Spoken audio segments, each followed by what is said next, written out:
여러분, 만약 여러분이 어떤 것에 대해 의심할 여지 없이 100% 확신하고 있는데 주님이 여러분에게 오셔서 그건 너의 생각이고 나는 너에게 이렇게 말한다고 하시면 여러분들은 주님께 뭐라고 대답하시겠습니까? 예를 들어서 여러분, 지구는 어떻습니까? 둥굽니까? 네모납니까? 아니면 평평합니까? 둥글지요. 우리는 지구가 둥글다고 알고 또한 믿고 있는데, 게다가 물리학자들과 천체 물리학자들에 의해서 그것은 의심할 여지 없는 사실인데, 예수님이 우리에게 오셔서 만약 말씀하십니다. 그건 너희들 생각이고 나는 너희에게 이렇게 말한다. 지금부터 이렇게 믿어야 된다. 지구는 평평하다라고 하시면 여러분들은 어떻게 하시겠습니까? 그 말씀을 들은 이후로 우리는 지구가 평평하다 믿어야 될까요? 어떻게 해야 되겠습니까?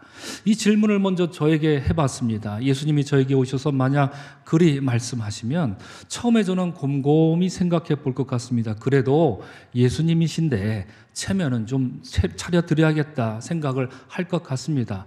그래서 속는 셈 치고 한번 물리학 책도 사서 읽고 천문학 책도 사서 볼 것 같습니다. 검색도 하고요. 성경도 창세기를 중심으로 다시 읽어보겠습니다. 제가 알고 있는 게 맞는지 틀리는지 확인해 보려 할 것 같습니다. 그러다가 결국 지구가 둥근 것을 재차 확인하게 되겠지요.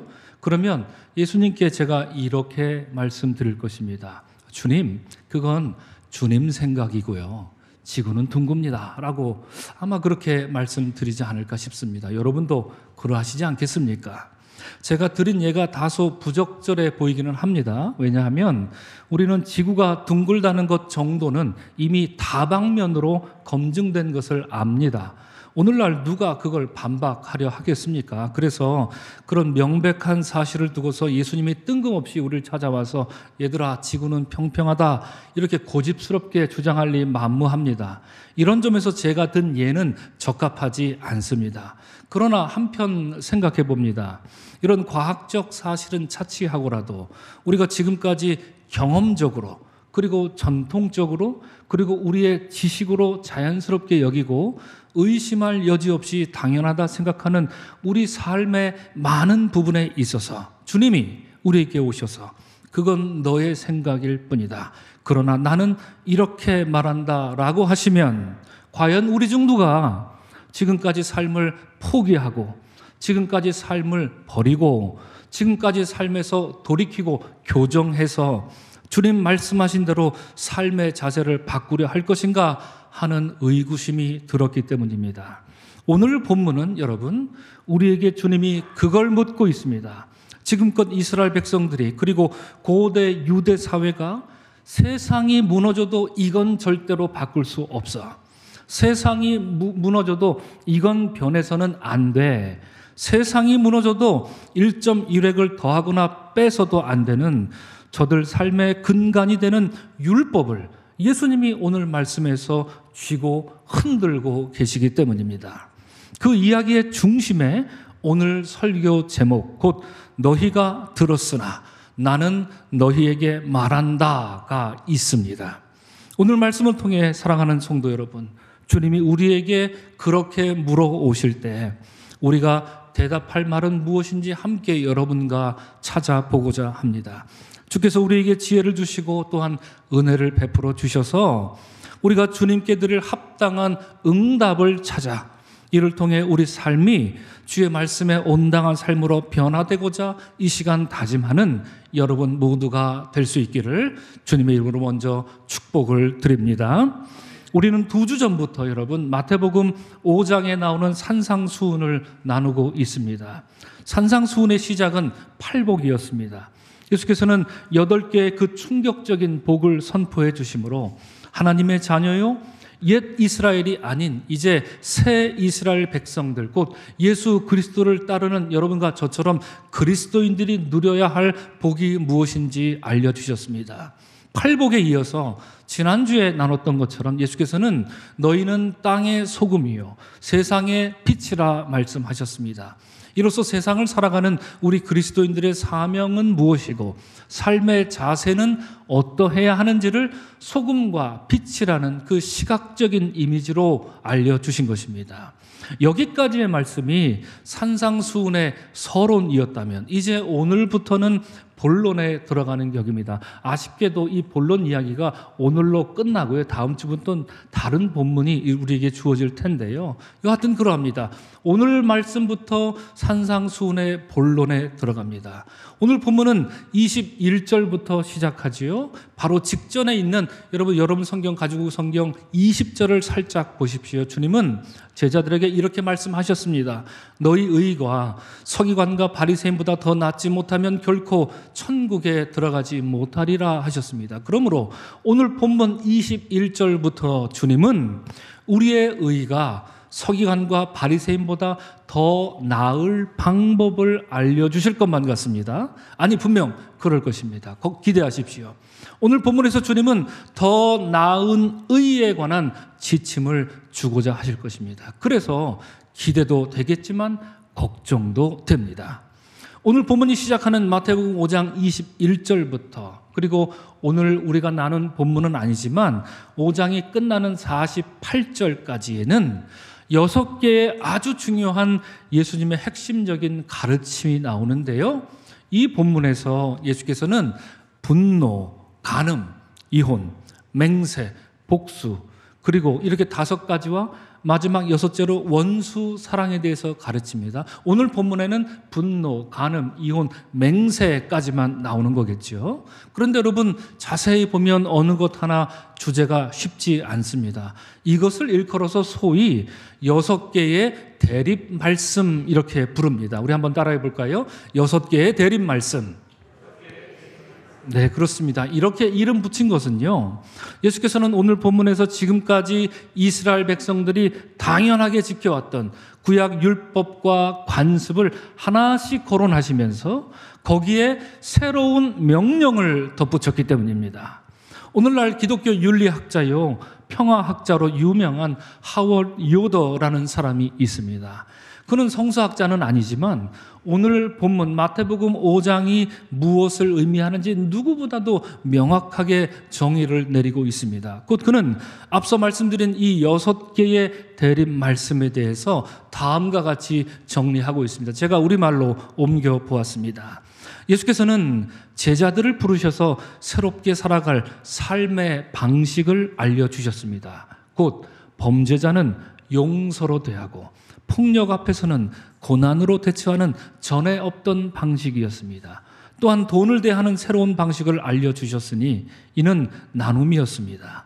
그분은 타락한 세상에 새로운 질서를 세우시고자 하셨지만 그렇다고 이전 것을 때려 부순 것은 아니었습니다. 그분은 남자와 여자, 부모와 자식, 그리고 주인과 종의 관계에 있어서 새로운 패턴을 주셨는데 그 관계를 통해 참된 인간이 되는 게 무엇인지 근본적이고도 새로운 비전을 구체화하셨습니다. 이렇게 하워드 요더가 그의 책 The Original Revolution이라는 책에서 말합니다. 그렇습니다. 오늘 본문에서 예수께서는 새로운 존재 그리고 새로운 관계 또한 새로운 사회로 우리를 초대합니다. 여러분과 저를 초대합니다. 예수님의 말씀은 이전과 방식 자체가 다릅니다. 그래서 이해하기 어렵습니다. 옛 율법은 범죄자를 처벌하면 그만이었습니다. 그래서 어떻게 처벌할지를 골똘했던 것입니다. 그러나 예수께서는 용서로 대하라 하십니다. 그래서 어려운 것입니다. 옛 율법은 폭력은 반드시 거기에 상응하는 폭력으로 대하라 가르칩니다. 그래서 어느 정도의 폭력을 행사할 것인가 여기에 골똘해서 가르칩니다. 그러나 예수께서는 폭력 앞에 고난으로 맞서라 하십니다. 상식에 어긋나는 주문이지요. 하지만 이것은 단순한 주문이 아닙니다. 왜냐하면 예수께서는 그게 무엇인지, 폭력 앞에 고난으로 응대하는 게 무엇인지 십자가에서 우리에게 몸소 보여주셨기 때문입니다. 또한 예수께서는 남자와 여자, 부모와 자식 그리고 당시 사회에서 자연스럽게 용인되었던 주인과 종의 관계에 있어서 전에 없는 관계를 명령하십니다. 곧 너희는 모두 동등한 인간이다 라고 하는 것입니다. 이로써 예스럽고 구태의연한 율법에서 벗어나고 목이 굳고 뻣뻣하다 못해 폭력적인 사람과 사람 사이의 관계에서 벗어나라 주님 말씀하십니다. 그러니까 오늘 본문은 어느 학자도 말했듯이 지금까지의 구약 성경에 비추어 볼 때 모세 율법 전통에 있어서 일대의 획기적인 변화가 일어난 사건입니다. 모세 율법 전통을 통해 보자면 예수님께서는 지금 큰 획을 긋고 있는 것입니다. 앞서 말씀드렸지만 예수께서는 이 혁명적인 6개의 가르침을 주실 때 매번 너희는 A라고 들었으나 나는 너희에게 B라고 말한다 하며 말씀하십니다. A는 율법을 의미하고 B는 거기에 따른 예수님의 새로운 명령입니다. 혁명, 급진, 혁신이란 말을 우리가 반드시 사용해야 한다면 오늘 본문에 쓰라고 있는 말입니다. 하지만 오해하지 말아야 될 것은 예수께서는 마태복음 5장 17절에서 내가 율법이나 선지자를 폐하러 온 줄로 생각지 말라. 폐하러 온 것이 아니요 완전하게 하려 함이라 말씀하신 것처럼 주님의 목적은 율법의 폐기가 아니라 완성 곧 성취였기 때문입니다. 오늘 본문을 하나씩 여러분들에게 주석해 드릴 시간은 없습니다. 그래서 오히려 새벽 시간에 이 말씀을 우리가 지금 마태복음을 읽고 있지요. 나누면 좋겠다 생각이 듭니다. 다만 여러분들도 오늘 이정도 목사님의 본문 말씀을 봉독해 주실 때 혹 여러분들 중에 미리 지난주에 이 본문 말씀을 읽어보신 분들 중에 대략이나마 무엇이 문제인지 알아채셨을 것입니다. 율법에 문제가 생긴 겁니다. 모세가 출애굽기 19장에서 저 하나님의 영광과 위엄이 가득했던 그 시내의 산에서 받은 그 소중한 율법에 문제가 생긴 겁니다. 아니 정확히 말하면 율법에 문제가 생긴 게 아니지요. 그 율법을 받고 믿고 지키는 사람들이 문제였던 것입니다. 그런데 주님 보시기에 그 문제가 그냥 이러저러한 문제처럼 낙낙하지가 않습니다. 보통 심각한 게 아니었던가 봅니다. 주님은 구약 성경의 예언자의 모습을 오늘 보여주십니다. 무슨 말일까요? 구약 성경의 예언자들은요, 하나님의 말씀을 전하기 위해 극단적인 단어와 자극적인 표현도 마다하지 않습니다. 구약 성경에서 하나님이 보내신 예언자들은 저 패역무도한 이스라엘 백성들을 하나님께 되돌리기 위해서 다소 노골적이어도 씁니다. 다소 과격한 표현이라도 그들은 말합니다. 그리고 아주 괴이한 행동도 불사했던 사람입니다. 사실 그것이 예언자들의 전략입니다. 그들은 이스라엘 백성의 삶을 바꾸지 않으면 진짜 위험한 상황이 닥칠 것을 예감했기 때문입니다. 예레미야와 이사야가 그렇습니다. 예레미야서 19장을 보면 하나님은 예레미야에게 커다란 옹기를 사라 말씀하십니다. 그리고 그것을 이스라엘 지도자들 목전에서 보란 듯이 깨뜨려 버려라 그렇게 말씀하십니다. 그런 행위를 통해서 이스라엘을 향한 하나님의 노여움이 이미 충만했다. 너희들은 이제 곧 저 깨어진 옹기 조각처럼 될 것이다 라고 예레미야를 통하여서 경고하셨던 것입니다. 또한 이사야서 20장을 보면 이사야는 하나님의 명령대로 3년 동안 예루살렘 성을 마치 미친 사람처럼 발가벗고 또한 맨발로 헤매고 다닙니다. 이로써 머지않아 이스라엘에게 닥칠 바벨론 포로 생활이 얼마나 수치스러울 것인지를 이사야를 통해 몸소 보여주고자 했던 것입니다. 마찬가지로 오늘 본문 22절을 여러분 한번 보시기 바랍니다. 주님이 이렇게 말씀하십니다. 형제에게 노하는 자마다 심판을 받고 형제에게 미련한 놈이라 하는 자는 지옥불에 들어가리라 이렇게 말씀하십니다. 미련한 놈이라 하는 자는 혼날 거야 이런 말씀하신 게 아니라 지옥불에 들어가리라 이렇게까지 말씀하십니다. 매우 과격하시지요. 이 말씀이 문자 그대로 이루어진다면 여러분들에게 말씀드립니다. 저의 미래는 이미 확정되었습니다. 저는 세상을 떠남과 동시에 지옥불에 떨어질 것이 분명합니다. 형제들에게, 저도 형이 둘이나 있는데 형들에게 화를 낸 적은 수도 없이 많고요. 미련한 놈이라는 이런 점잖고도 흔해 빠진 표현뿐만 아니라 그보다 더한 말도 우리 형들에게 했던 기억이 납니다. 그리고 사람들 들으라고 사람 앞에서 대놓고 한 적도 있지만 혼잣말로는 수도 없이 많이 했고요. 특별히 운전할 때 말입니다. 그리고 뒤에서는 더 많이 했던 것 같습니다. 주님 말씀대로 저는 지옥불이 예약된 거나 마찬가지입니다. 여러분 어떠하십니까? 여러분들은 어떠하십니까? 의리 없게 저 혼자 가게 내버려 두시지는 않으시겠지요? 그런데 그 길이 여러분들 표정을 보아하니 외롭지만은 않을 것 같습니다. 주님 말씀을 곰곰이 생각해 보니 여러분 중에 저와 동행하실 분이 꽤 있을 것만 같아서 안심이 됩니다. 여러분, 이 말씀은 살인하지 말라는 십계명에 대한 예수님의 해석이었습니다. 서기관과 바리새인 같은 사람들은 율법이 명하는 대로 살인하지 말라는 계명에 목숨 걸고 충실했습니다. 훌륭하지요. 이 말씀을 자기보다 목숨보다 더 소중하게 여겼던 사람들이 그들이었습니다. 그런데 이토록 십계명에 충실한 사람들에게 대체 무엇이 문제였길래 예수께서는 그들을 들으라고 형제들에게 노하는 자마다 심판을 받고 형제에게 미련한 놈이라 하는 자는 지옥불에 들어가리라 이렇게 말씀하셨을까요? 이에 대해서 여러분, 우리가 잘 아는 종교개혁가 존 칼빈의 해석이 너무나도 탁월합니다. 제가 여러 사람들을 살펴봤지만 이보다 더 탁월한 주석은 없었습니다. 그는 이에 대해, 오늘 본문 말씀에 대해 이렇게 말합니다. 사람들이 살인을 금하기만 하면 그것으로 족한 것입니까? 결코 아닙니다.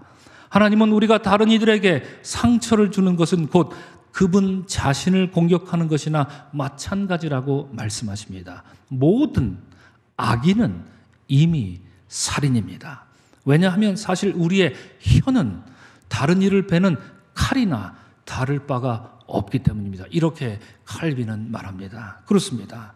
손에 흉기를 들지 않았다 하더라도 말과 혀로, 입술로 우리는 얼마나 많은 사람들을 증오하고 분노하고 저주하고 조롱합니까? 그렇게 함으로 몸은 죽이지 않지만, 아니 그건 차마 끔찍해서 생각조차도 못하지요. 그래서 우리는 뉴스를 보고 살인사건이 일어났다 하면 하면서 혀를 치기 마련입니다.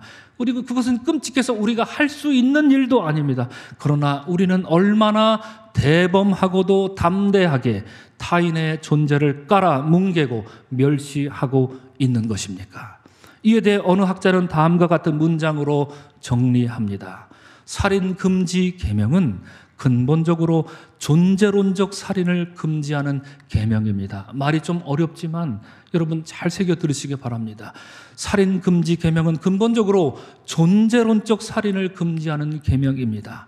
예수께서는 형제에게 욕하거나 노함으로써 그들의 존재를 무시하지 말라고 교훈한 것입니다.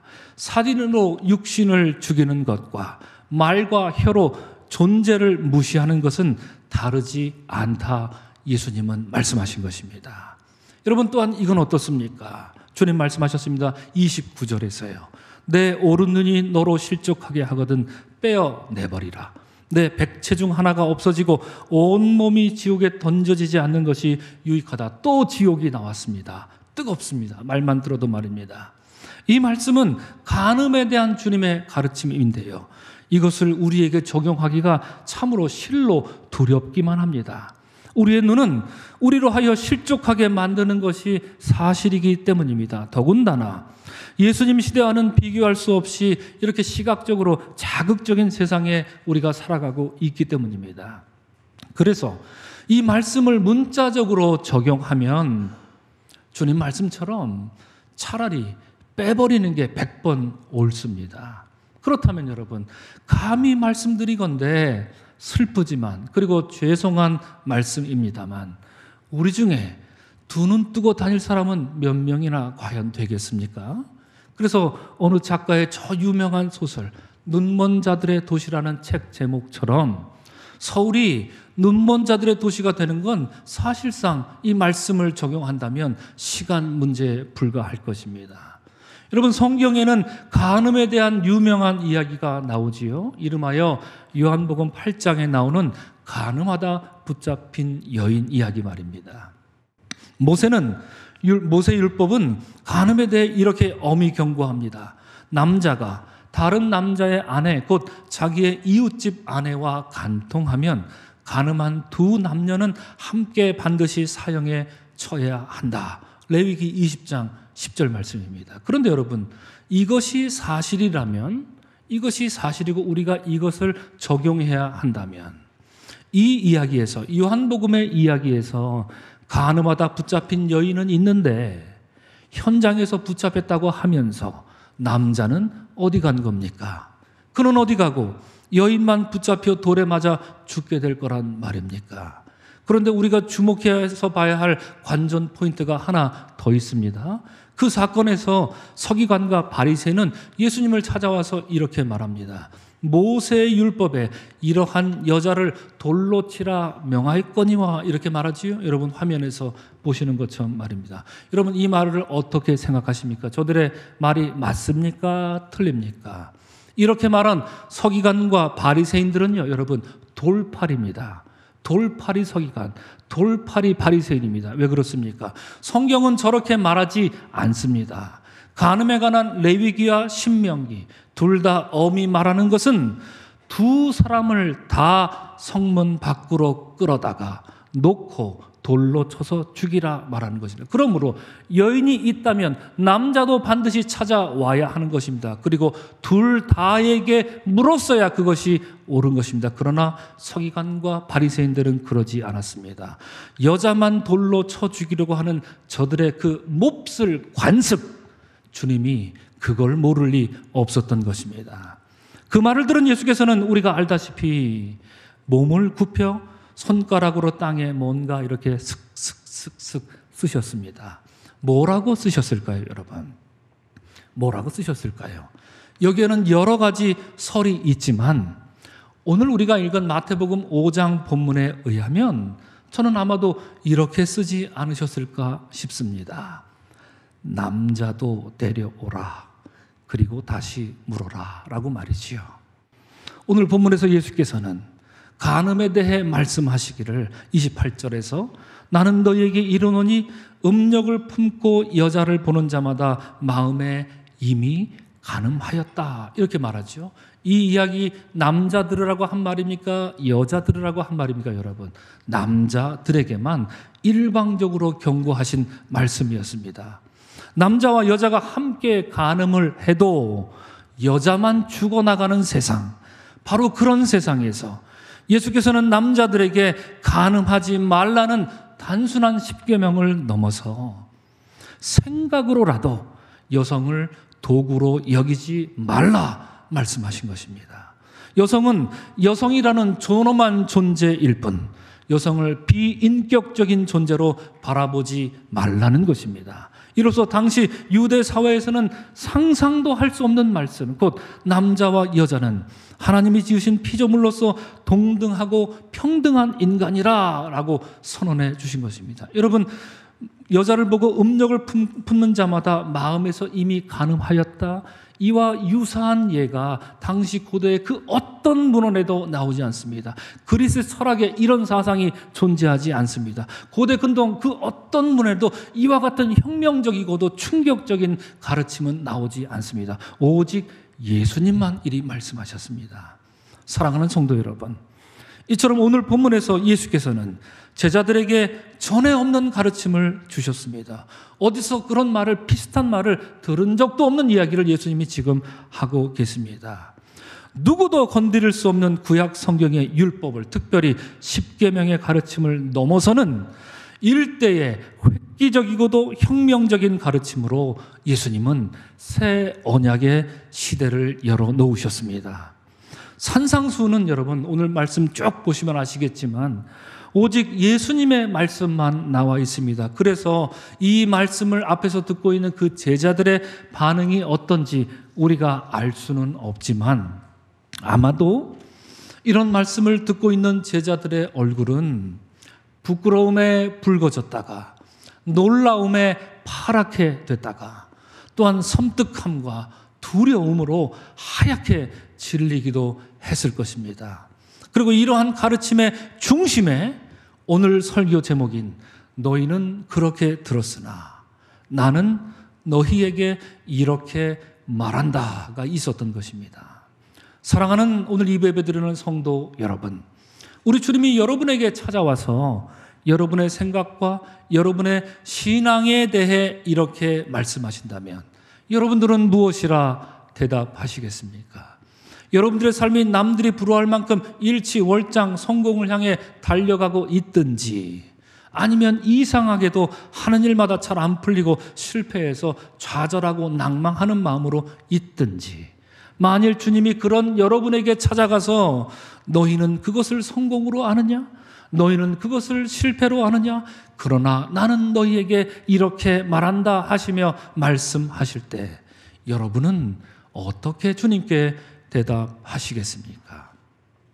설교를 마무리하면서 저도 스스로 저 자신에게 물어보았습니다. 그러다가 성경에 나오는 여러 인물들이 떠올랐습니다. 가깝게는 세례자 요한이 떠올랐지요. 세례받는 문제로 예수님과 옥신각신하다가 예수님이 이제 허락하라 말씀하시자 겨우 마지못해 요한이 허락했던 그 장면을 보면서 세례자 요한, 그 고집셌던 세례자 요한이 문득 떠올랐습니다. 그리고 구약 성경에서는 열왕기하 5장에 나오는 다메섹강 아비나와 바르바른 이스라엘의 모든 강물보다 낫지 아니하냐라고 말하면서 엘리사가 명한 것을 거부하려고 했던 나만 장군이 떠올랐습니다.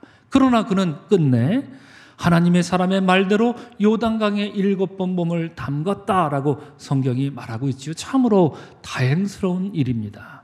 그러다가 문득 누가복음 5장에서 예수님이 시몬 베드로를 제자로 부르시는 그 장면이 떠올랐습니다.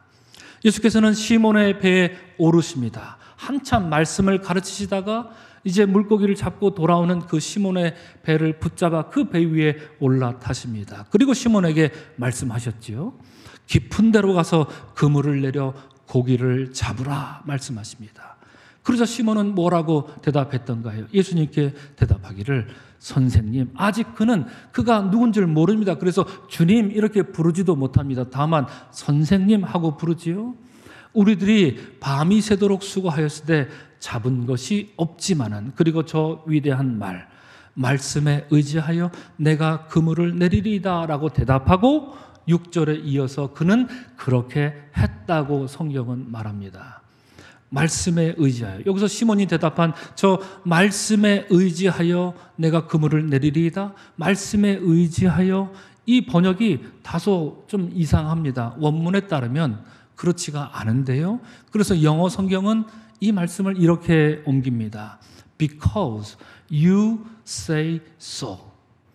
당신이 그렇게 말씀하셨기 때문에 그렇습니다. 이렇게 말합니다. I will let down the nets. 이렇게 옮깁니다. 당신이 그렇게 말씀하셨기 때문에 내가 그물을 내리겠습니다. 그렇게 대답하고 있습니다. 그리고 I will, 곧 내가 무엇 하겠나이다 하며 주님 말씀에 방향을 바꿔 순종할 의지를 이 시몬이 내비쳤던 것입니다. 사랑하는 성도 여러분, 이처럼 우리의 신앙은 꺾어지면서 자라는 것입니다. 꺾일 때 비로소 주의 은총을 입는 것입니다. 꺾이고 주님 그렇게 말씀하셨으므로 because you say so, 그 말 한마디로 주님 말씀에 순종할 때 깊은 바다에 그물을 던질 수 있는 것입니다.